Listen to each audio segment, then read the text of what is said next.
My name is David Rosetto. I am a workplace engagement manager with the Black Dog Institute, and I will be your panel host for today's discussion, which is, of course, psychosocial hazards, prevention and harm reduction at work. Today, you're going to be hearing from our expert panel in mental health, including Safe Work New South Wales, about how we can systematically identify and manage psychosocial hazards and design work to prevent psychological harm. Before we do, jump into our topic, I just want to take a moment to acknowledge the Aboriginal and Torres Strait Islander peoples as the first inhabitants of this nation. I am facilitating or presenting from Randwick in Sydney today, and that is, of course, the land of Bidjigal and the Gadigal people of the Aurora Nation.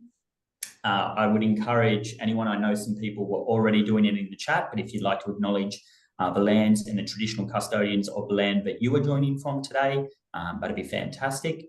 I'd like to recognise, the continuing connection to land, water and community, and pay my respects and the respects of Black Dog Institute to all Aboriginal and Torres Strait Islander elders, both past, present and emerging, who are joining us from all over the state today.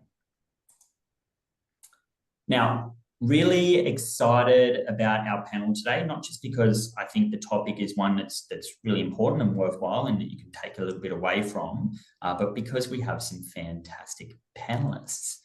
So I'll take a moment to introduce each of them to you. Our first is Jared McDonald from Safe Work New South Wales. Jared's worked in health and safety regulations for 9 years and is the Assistant State Inspector for Safe Work New South Wales. His background includes working predominantly within the education sector, and in his current role, he works with dedicated specialists or a dedicated specialist compliance team focused on improving psychosocial health and safety across New South Wales businesses. Jared's passionate about psychological health and safety and committed to his role at Safe Work New South Wales to ensure workplaces across New South Wales are meeting their work health and safety obligations. So hello, Jared. G'day, David. Very nice to be here, and really excited to be talking about such an important topic this afternoon. Fantastic. We also have Mark. So Mark Deedy, who is my colleague at the Black Dog Institute. Mark is a senior research fellow and a research lead within our workplace mental health research program. He's worked in the field of mental health since 2008 and has extensive experience in development of digital interventions, online service delivery, clinical trial evaluation, and workplace mental health. His primary research interest is in improving access to evidence-based prevention and early intervention, particularly in high-risk workforces. So welcome, Mark. Thanks, David. Great to be here. Looking forward to it. Excellent. And Tess, last but certainly not least, Tess is from Transitioning Well and is an organisational psychologist. As a coach and senior consultant, Tess has assisted organisations across a wide range of industries to create mentally healthy workplaces by providing leaders with strategies to prevent hazards and support staff. Tess brings an empathetic and collaborative approach to help understand business needs and help organisations implement evidence-based methodologies to enhance culture, performance, and work design. Welcome, Tess. Thanks, David. Really looking forward to being here and our discussion today. Fantastic. And look, you might have seen me reading from notes there. It's because they're such impressive blurbs I had to get through on each of our panelists. So from here, it's kind of discussion moving forward. What I might do is stop sharing my screen and we'll keep it a little bit more informal and a chat between the four of us and dive straight into the topic. What I might do is start with you, Mark. The term psychosocial hazards, it's commonly used now when we're talking mental health. It's commonly used when we're talking workplace mental health. Can you explain to us what we mean by that term? Yeah, sure. And I mean, I think it's a term that a lot of people, I think, attending will be very familiar with, but it's certainly one that has been going around the traps in increasing frequency, I think, in recent years. I'm sure Jared will pull me up on this if I get it wrong, but the definition of psychosocial hazard is a very broad one. It is sort of what it says. It's anything that could be construed to be causing psychological or even physical harm, for that matter. In this context, within a workplace environment. So there's a very broad definition, because, as you can imagine, that could be a whole range of factors, and there are a number of very much known psychosocial hazards that exist, that the research has shown have been associated with poor outcomes when it comes to mental health, and they stretch across a range, a sort of very wide expanse of areas. I find it quite useful to try to carve up as best you can those into specific categories. So often it's helpful to think about the job itself, often the tasks themselves, but the actual job. The psychosocial hazards related to the job itself. So this might be this includes things like excessive job demands, lack of job control, so control and autonomy over one's work. This also might include exposure to trauma within the workplace, or shift work, or remote and isolated work, anything that sort of relates to the work itself. And another aspect that comes up in this area, I suppose, relates to the job itself, is around the role. So aspects of a lack of role clarity or conflict within an individual's role we find tends to come up as a pretty significant predictor of poor mental health. Then outside of the job itself, what are some of the contextual factors in the environment? And when I talk about the environment, I'm sort of talking here about both the interpersonal environment, as we know that has significant impact, can have significant impact, but also the physical one. So that sort of category includes things like bullying and harassment, occupational violence and aggression, that poor support, both from colleagues and from supervisors, as well as other sort of aspects of workplace conflict, and as I mentioned, any aspects of the physical environment that are causing harm. And then there's sort of the wider, I guess, systems and cultural aspects that may be present within an organization, which may be causing harm. And this is often those bigger picture aspects of poor organizational justice, poor change management comes up, ideas around reward and recognition imbalance, inadequate reward and recognition, and then often an imbalance there in terms of the demands of the job and how they relate to reward and recognition. So that sort of gives a bit of an overview of what we're talking about when we talk about hazards. And obviously it's as you can see, a pretty broad area, but yeah, that's probably an overall picture of the scene. Pretty broad, and with those examples, I think, for myself, certainly I can think of previous roles, and I think probably everyone on the call can kind of tick a couple of those off the list that they've either unfortunately experienced or seen within workplaces. So the good thing is we're seeing businesses kind of start to respond or be more active in this space. Mark, I'll stay with you.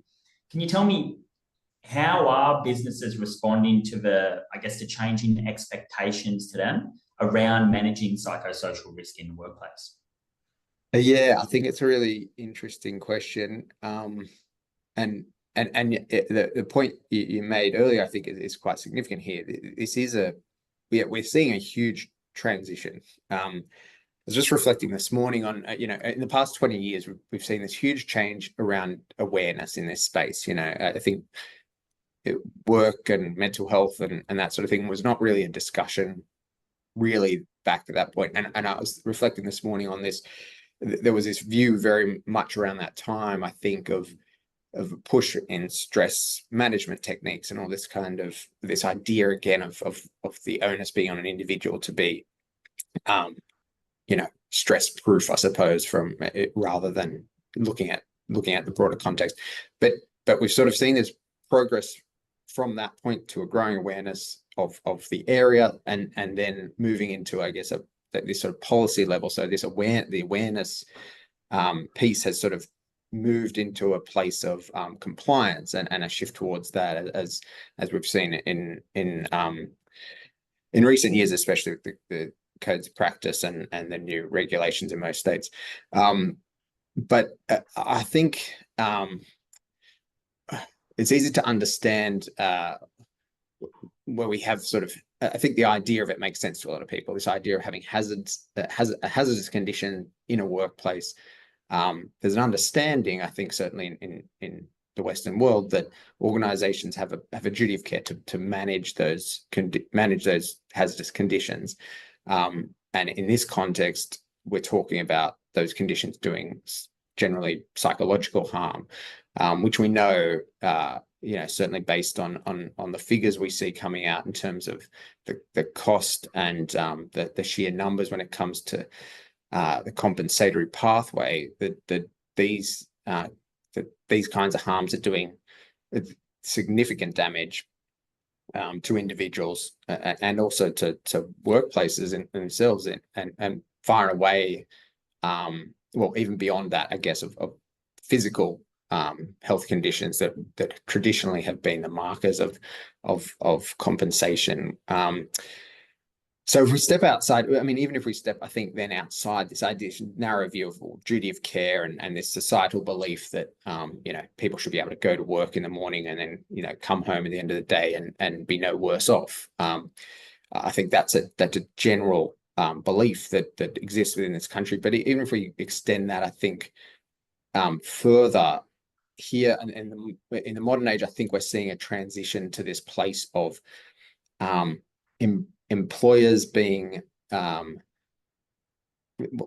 and organizations being treated somewhat differently than they probably have been in the past as well. And this idea of there is an expectation around social responsibility. There is an expectation about value and the value an organization places on employee well-being, and this being important. I think the other angle here to always throw in, and I always sort of have to throw this in when I'm having conversations with organizations around the clear evidence there is around return on investment in this space. So I think there's a number of dimensions to consider in this sort of changing landscape. And I think increasingly, both policymakers and organizations are acknowledging that this is a really critical issue and something that we need to do more about. Yeah, absolutely. I think there were kind of a few keywords that kind of popped up as you were speaking there. It got me thinking, compliance. Certainly, I think, organizations have a kind of legal responsibility. There's codes of practice now, which I'm sure Jared will tell us all about in a little bit, around psychosocial hazards. There is that social responsibility. Organizations want to invest and work with organizations who look after their people and their community. That leads to a return on investment. And then obviously there's that people level. We want to be kind of supporting and looking after our people. So there is that responsibility for organizations in this space. Tess, I might throw to you. So obviously we see that responsibility, but are you seeing any common themes, or are you seeing any challenges that business leaders are facing when it comes to workplace mental health and safety? Yeah, absolutely. So from working with leaders almost every day on the coalface as a coach, I see a lot of common challenges that small to medium-sized businesses and not-for-profits as well face. So while many leaders are really motivated to ensure they're compliant with the code of practice, they often have limited resourcing in terms of staff, finances, and time available to make change to ensure they're compliant.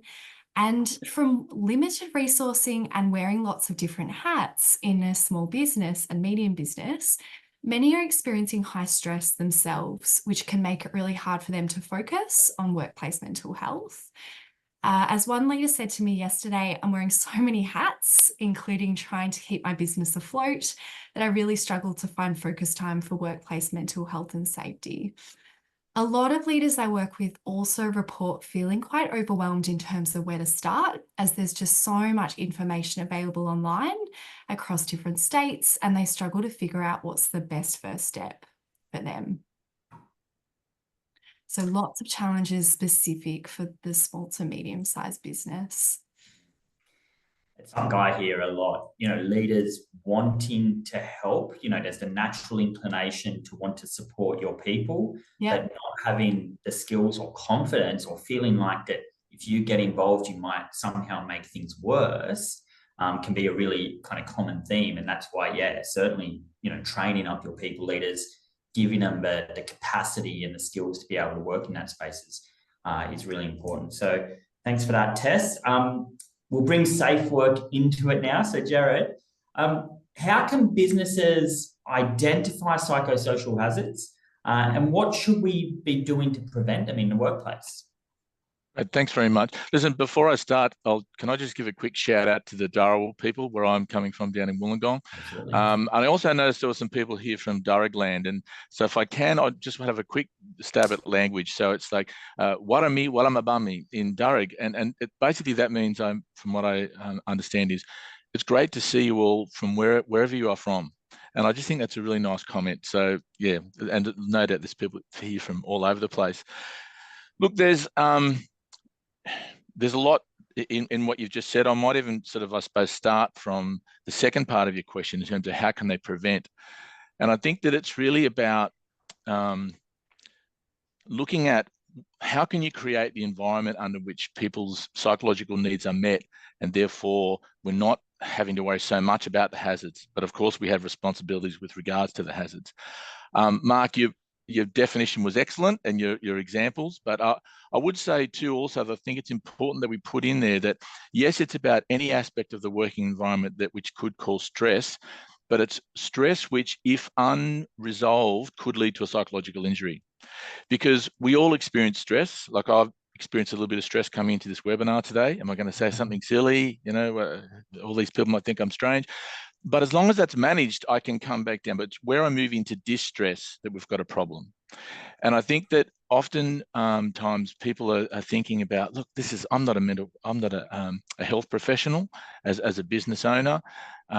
So why am I expected to do these things? But really, I think it's not rocket science. And if we look at things like the job demands resources model that some people may have heard of, where it's basically around your well-being is a balancing act between the demands placed in front of you and the resources that you have to meet those demands. And those, both the demands and resources are based around physical, psychological, and or social and relational. So if, for example, a business is looking at how can we be providing people with the right resources, like in terms of instruction and training, looking at making sure that they're competent, they know how to do their role, they understand why we're asking them to do things, they feel valued as a member of a team. This relates also to, I don't want to get too much into the theory, but Sharon Parker's work, which I think Mark may even speak about at some point in her smart design. So if you're able to do those things, I think you're ahead of the game in terms of not having to worry so much about the hazards. Having said that, though, you do have responsibilities under the legislation, and from a legal perspective, like Section 19 of the Work Health and Safety Act, it says you have a duty of care to manage the environment, to protect those in the environment, both the workers and or others, and you have responsibilities there to be identifying foreseeable hazards, and then putting in control measures to address those hazards, and then reviewing those controls to see how you're going along the way. I left out a step there in assessing the risk. So you've got to identify hazards, assessing the level of risk to that hazard, putting in applicable control measures, and then reviewing those, and then it goes around and round. A really, really important aspect of that is that you can have leadership on board. So I know we're probably talking to people here from large ranging size of organizations. So I would say for those really small operators, I think you need to be making sure that all of your key people, your people managers, those looking after teams, or even in a very small group, everyone's got to be on board. In a very large operation, I think it's got to go right up to the senior execs. You want the senior exec to be on board with driving this sort of stuff Otherwise, you're really going to be up against it. And as you say, Tess, I know that you're speaking there before about lots of the challenges that people have with relation to those things and their own well-being along the way, and also their access to people and resourcing, I think you're saying. But having said that, though, as I said, you do have responsibilities to identify foreseeable hazards. Now, how a business does that is really up to them. But we would say that there's lots of key data points that you could be looking at, whether it be leave trends, workers' comp. Organisations will have things like complaints handling policies and procedures, looking at exit interviews, looking at any kind of surveys and touch points where you're speaking with staff to gather data, which will inform your decision making in that area. And no doubt we'll talk a lot about consultation. And consultation is, I would say, it's just key to pretty much everything in this space. You really need to be able to talk to your people because they're at the coalface. They are the ones who will tell you, and they're going to give you good information. And as we get on to more and more talking about things like, as you were saying, David, training your people, and I would say increasing the organization's literacy around talking about mental health and well-being, and drawing that data can only mean good things for your business. And I would also challenge any business who is a bit sort of scared of going to their workers. I would say to them, if you don't consult, the issue is still there, whether you've chatted to them or not. So it's always, even if they're going to tell you bad things, it's always in your interest to go to your people and find out what's happening, because your people are your biggest resource, and ultimately that's going to, affect your bottom line at the end of the day. Yeah, I love a point around consultation. Our people are really our greatest resource. I also, that kind of organizational buy-in or buy-in from all levels of the organization is really important. It's not just a responsibility of HR or senior leadership or staff. You need to be all working together in this space. You mentioned control measures, and kind of acknowledging that all workplaces are slightly different, both in size and industry and whatnot. So it's not going to be a one answer fits all. But can you talk about what are some of the control measures that businesses put in place to eliminate or minimize psychosocial hazards?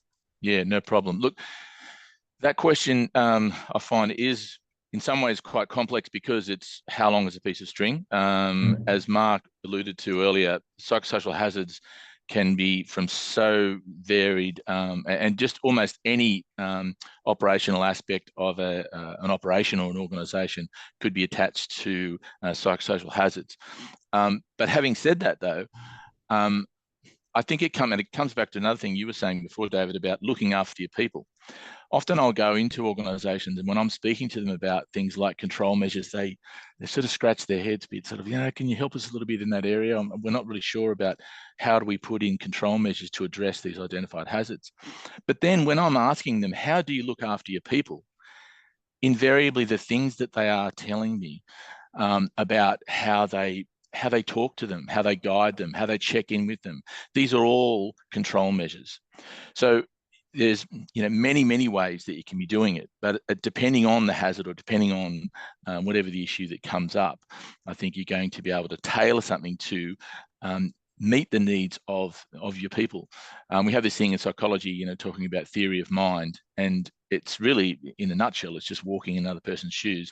And I know, Tess, again, you were saying that some of the people that you're talking to in terms of business leaders are saying, look, I'm so stressed, I've got all this other stuff going on. How am I going to invest in this stuff? Well, often I would say that leadership teams, usually I would see they've got the best interests of the business and their workers in the forefront of their thinking, but they're not going that next step to be thinking, what's this like from the perspective of the workers? So coming back to it again, the consultation piece, coming back into finding out from your people, where are the touch points, where are the things that are impacting them, and driving that in terms of thinking about some of your control measures. So in terms of that, even coming back to that, what I was saying before about from that job demand resources perspective, are you providing them with informative feedback about performance? Are you giving them clear guidelines and role descriptions about how to do their role? Are you making sure that there are support networks to make sure that people are traveling well? And again, all these things are going to be seen as control measures to, check in really to see how things are going. I mean, we could hypothetically do it, I suppose, as I say, it's a piece of string, but let's create a real life hypothetical situation. Let's say that Black Dog was going into a relationship with us at Safe Work, and we were Tess is involved as well with Transitioning Well, and we're doing this big project.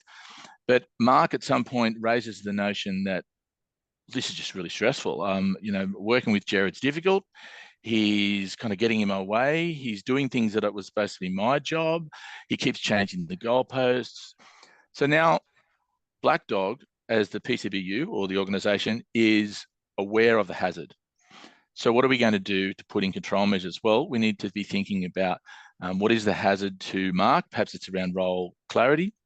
Perhaps it's around a lack of support. So we might go to Mark to say what would help in this situation, and then we might talk, and then you might come to me and say, look, we might go back to some agreed upon arrangements at the beginning of the project, see how we align there. And so now we're starting to think about what could we expect of me, or how could we support Mark? We're going to put in some control measures, and we might check in with Mark, say, how's that going for you? Maybe in a week, a month, whatever it's going to be. And so we go through that process, that risk management process. I hope I'm not sort of talking in circles there, but it really does depend on the situation. But it's really, in this case, we're looking after Mark, and it could be looking after Tess, and it could be looking after me as we look further and further into that situation as it arises. Fantastic. I guess one of the more common control measures we talk about is focusing around job design. I would say that's sorry again. I'm jumping back at you, David, right. But I loved the way that before Mark was talking about, traditionally we're talking about an individual, and then he sort of moved into talk a bit more about this awareness side of things. And I was hoping he was going to use the word system, because for me it's a systematic approach to how do we look at job design. And job design for me is really about how are we creating good work, because good work's good for us. I think they say that we spend a third of our waking week at work, so it's a big part of our life. And so when it's positive, it can have a really positive impact, and conversely, when not so good, it can have a really negative impact. But that systemic way of looking at job design, I think, is you've got to be looking at it from the perspective of the individual and their role and the tasks upon them, broadening that out to their team, out to processes and policies, the culture of the workplace, external forces coming into the organisation. And the more that we can be looking at job design, and that's I guess a resource that we've got currently out there as well for people to access on our website. We might get onto some of those things later, but exactly right. Job design is a huge part of what we're talking about there. Yeah, absolutely. And it's an area I might bring you on in a little bit there, Mark. When talking around job design and from a researcher's point of view, what does the evidence say? Well, first off, for the record, I've not thus far had a problem with working with Jared, so that was purely hypothetical. Careful what you wish for there, Mark. We talk about talking about job design. I mean, it's an interesting one. I think a lot of the people on the call, and it sort of goes to Jared's point. This is a very, it's very heterogeneous area. Every organization, every role is different in every organization, in every industry, and everything in between. But I think people joining the call will have a wealth of their own expertise when it comes to what they feel it creates a good job design for their industry or for their role, and I think so. I think this kind of goes to Joe's point, I think earlier as well, about the importance of getting that feedback from the people who are really at the coalface and using that data and being able to identify through consultation and all those pieces. But I guess and then looking, I guess, at what we know, and the reason I bring that up, I think, is also because in terms of the evidence, we know a bit, we know, but there's a lot we don't know, and there's a lot going on out in the real world that never gets evaluated, that we don't necessarily see, but may at its core be having really positive impacts and maybe really great examples of job design, and hopefully we can get to a bit of that soon. But in terms of what we know at a sort of research evidence-based level, which I think is critically important, ultimately, good job design is something that is something. Good work design is about protecting workers from harm. It's about building systems that respond to those in need within the workplace, and then also work that promotes positive well-being in general. I think because of this, I think good work design really needs to take into consideration the business needs, the context of the business and the work environment that's going on in. Also taking stock of all the physical and cognitive and psychosocial characteristics of tasks, and then apply and the needs then of the people involved in coordinating those tasks. I know Jared mentioned earlier the smart work design model out of Curtin and Professor Sharon Parker's team there, and the great work that they've done over many years in this space. So I think that's helpful as a basis to sort of work from as it looks to distill the best evidence, and that model characterizes 5 key themes that are important for good work design.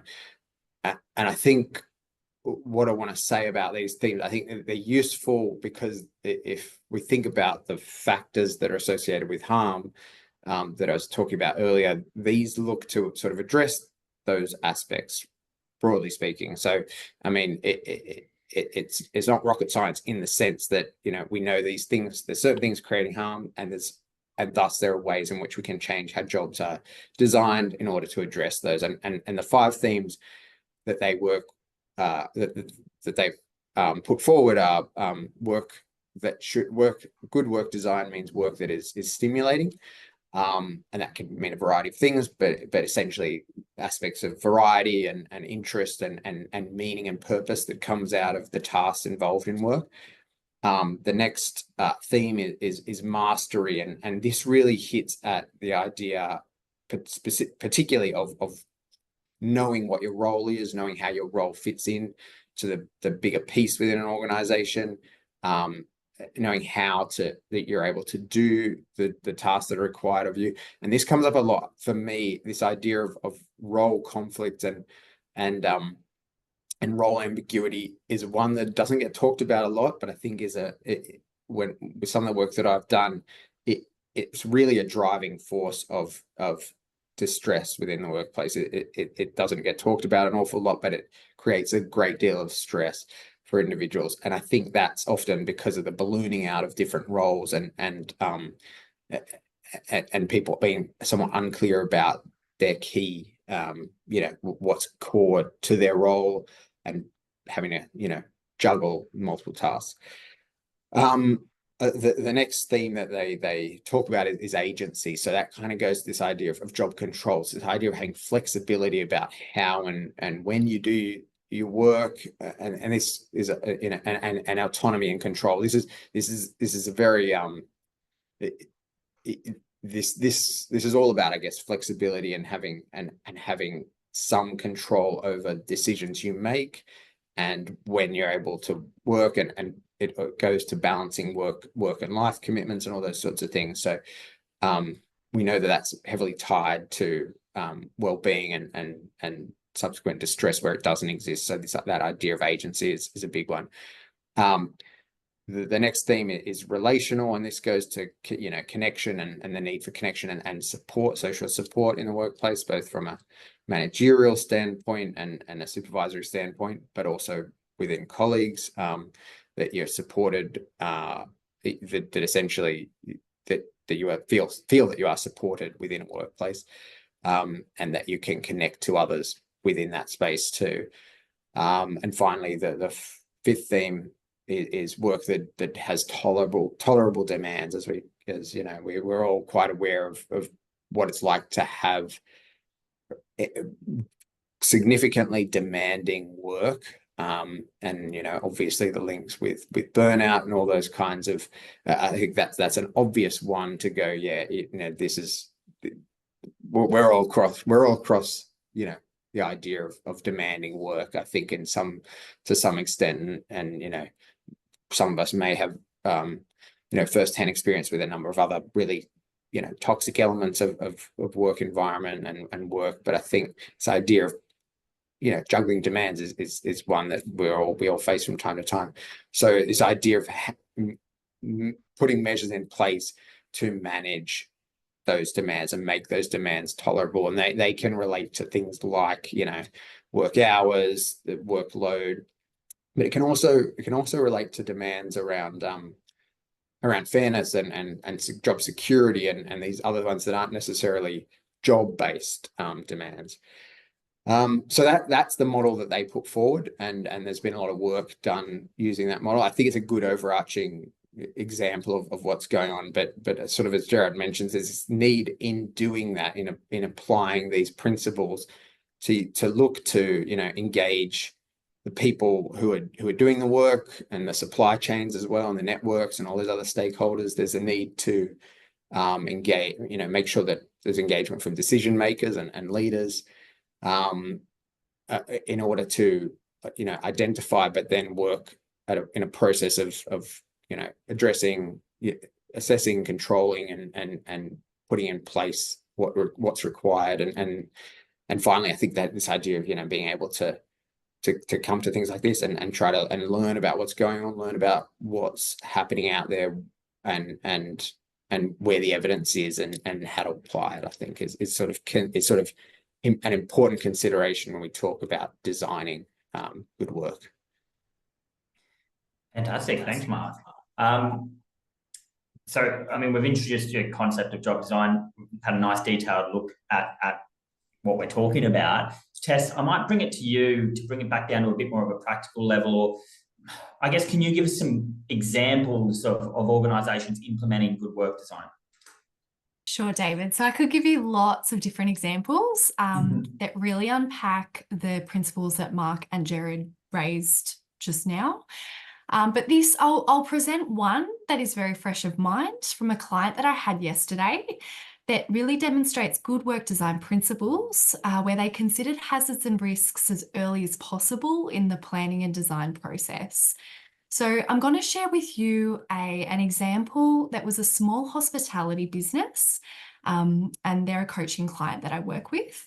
So the leader first took a really data-driven approach by sitting down with each of their employees to find out what hazards and issues are affecting their people and what supports they need in relation to those hazards. So that really showcased good collaboration and consultation with their team in a way that came most naturally to the leader and the employees too, because they're a small business. So as part of that consultation process, they identified high work demands and emotional demands, with the club experiencing a lot of staff shortages, alongside staff feeling really drained from customers sharing personal information with them. They also identified that staff face violence and aggression from intoxicated customers, particularly when working at night. And through the consultation and collaboration process with the team, the leader made some changes to the work to make it safer for their team and the staff. So in terms of high work demands, they reviewed the roster to make sure they had enough experienced staff on when needed. And instead of having fixed roles, all staff are now trained to perform across the business in multiple roles so they can help out when needed, particularly if there are staff shortages. They also now publish rosters 2 weeks in advance, and staff are encouraged to approach the leader if they need to make any changes to that roster. To address violence and aggression, a zero tolerance approach was taken. Posters were put up near the bar outlining behavioural expectations for customers, and staff were given scripts to assert boundaries with clients when needed. And the physical environment was also assessed and managed to make sure that staff were really protected. And with this leader, we also set aside a date to review the processes and evaluate the elements to make sure they're working for staff. Evaluations are really important, part of work design as well, we need to make sure that what we're putting in place is working for the business and for the employees as well. So that's one example. I could give many more, but I am also conscious of time. That's a great example, but yeah, we are getting a little bit close on time. There are still a few things to kind of touch on. I am cognizant that there's some good questions in the chat, and people have been referencing wanting answers to those questions. We will look at how we can kind of distribute that post session as well. Gerard, I want to come back to you. Can you tell us a little bit more about the latest strategy from the New South Wales Government, what it means for New South Wales businesses? In particular, what are Safe Work New South Wales expectations for New South Wales businesses in relation to psychological health and safety compliance? Sure, absolutely happy to talk about that. If you don't mind, David, I would like to call out very quickly a bit of an elephant in the room, it seems, that's coming through the chat. There's lots of people talking about what happens where, for a PCBU, managing a worker or employee who is expected to, I guess, manage reasonable demands, but they're raising psychosocial hazards, and that their behaviour potentially is impacting the business. I just want to call out the fact that we as the regulator are very supportive of what we would call reasonable management action, and the fact that having workers' performance managed, we're all on board with that, so long as it's done in a supportive way. The other thing to note is that when we talk about reasonable, normal demands, it's all ultimately quite subjective. So for whatever reason, how David responds to something, how Tess responds, and myself or Mark, we're all going to be different. We're all different individuals. So it's really important that we consider that and consider the needs of the individual worker and supporting them through that process. There's a lot to unpack, and I can't get into it too much now, but I just want to put that out there, that we're very supportive of businesses being able to performance manage their workers through some of those situations, but it has to be done in a really supportive way. I'll put that out there. Coming back to the strategy, we're really excited about the fact that we've released a strategy this year that's going to be going from 2024 through to 2026.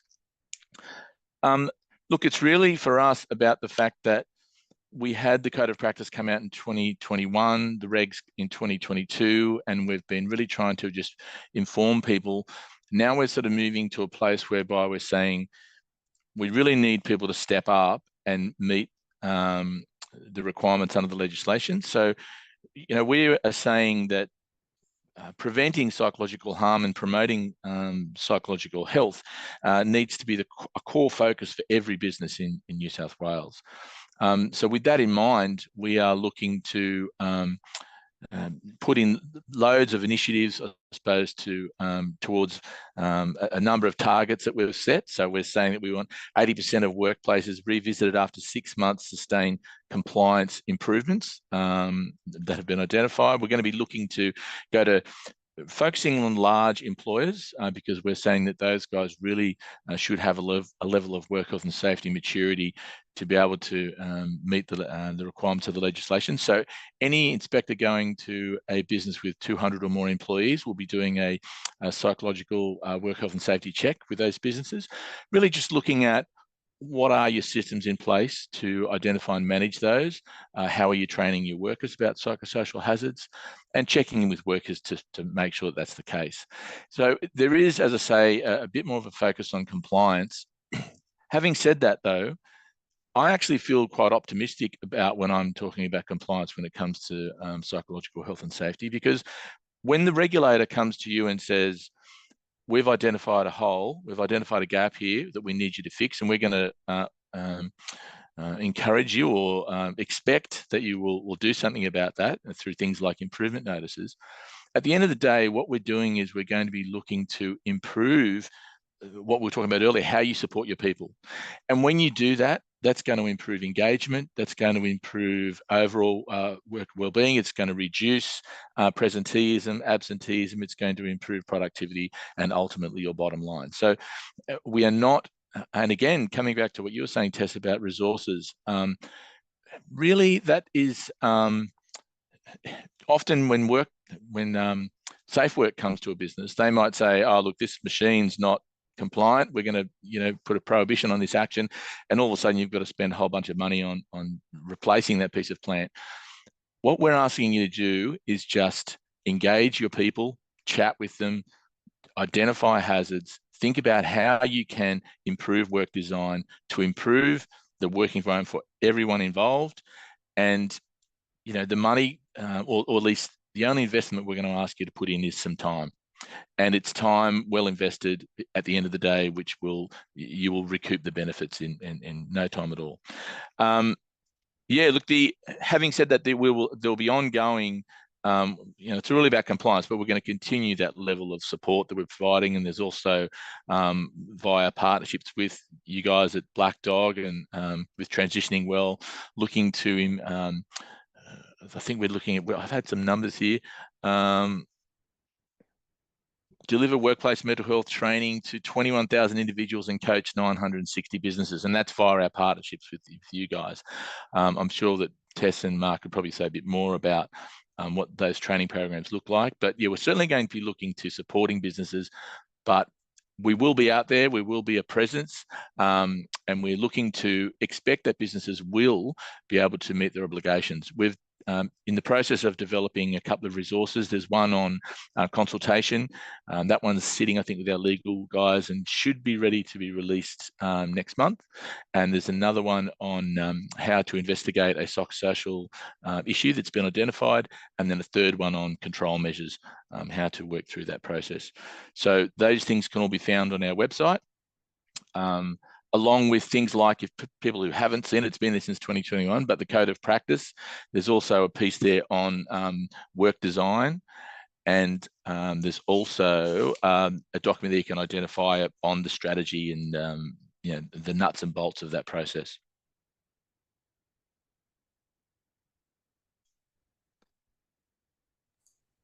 I muted myself. There we go. That's a $5 fine and a wrap on the wrist for myself there.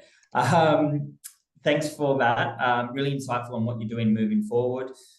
Look, I'm cognizant we've run a couple of minutes over. If you've got time as an attendee to hold on for 3 or 4 or 5 more minutes, we just might close out. You mentioned, I guess, how Safe Work is supporting small to medium-sized businesses with training and coaching in partnership with Black Dog and Transitioning Well. We might just directly reference that training so that people on the call know what is available to them. Mark, if it's not too rude, I might actually just jump in for you and briefly talk through the offering with Black Dog in partnership with Safe Work New South Wales. Yeah, and that is training that is available to organisations who are small to medium businesses, so less than 200 staff, or any registered not-for-profit in New South Wales.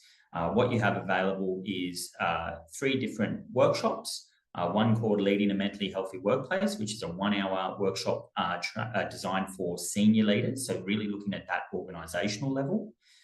We have a training called Managing for Team Wellbeing, which is a 3-hour training for leaders, people leaders and managers around, I guess, having the skills and confidence to be able to identify changes in behaviour in your staff and approach and have an empathetic, understanding conversation with people, guiding them towards help-seeking resources.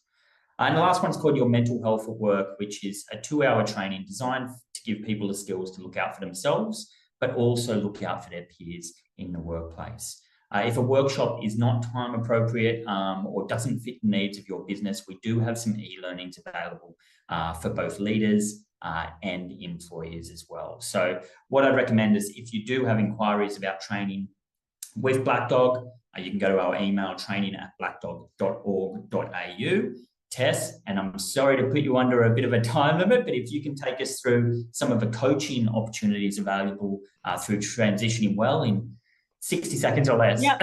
All right. Good challenge. Okay. So I'll make it short and sharp. So yeah, at TW, we do Transitioning Well. We specialise in providing one-on-one coaching support funded by the New South Wales Government to leaders and business owners of small to medium size with less than 200 employees and not-for-profit businesses of any size.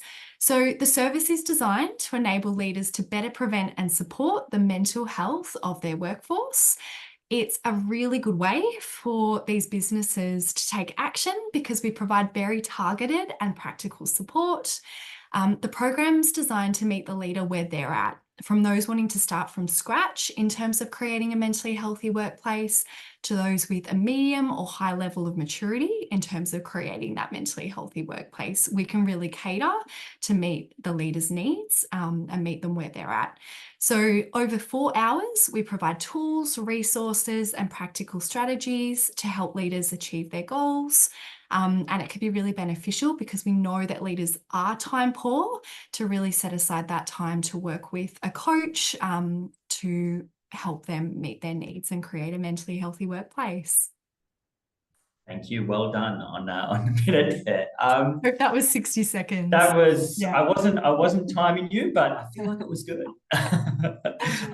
Look, that does bring us to the end of today's panel. I hope everyone who has attended has taken some real value out of the information provided. I know I certainly have. I would like to thank everyone who has taken the time out of their day to join us. And I'd especially like to thank Jared, Tess, and Mark. Really appreciated your insights and the knowledge that you've kind of brought to the table today.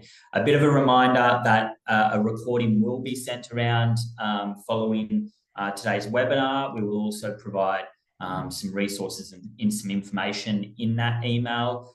We'll have a little bit of a chat at this end and maybe have a chat with our panelists around possibly answering some of those not more common, but the questions of note that people had a real interest in as well.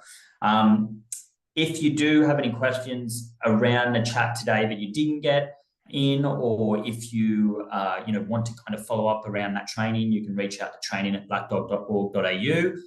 In the follow-up email, I'm sure we'll have Transitioning World's details as well. And then the last quick note, if you've found today's session informative or you've enjoyed today's session, we do have another Expert Insights webinar coming up on the 2nd of October. That's around creating a mentally healthy workplace and evidence-based approach.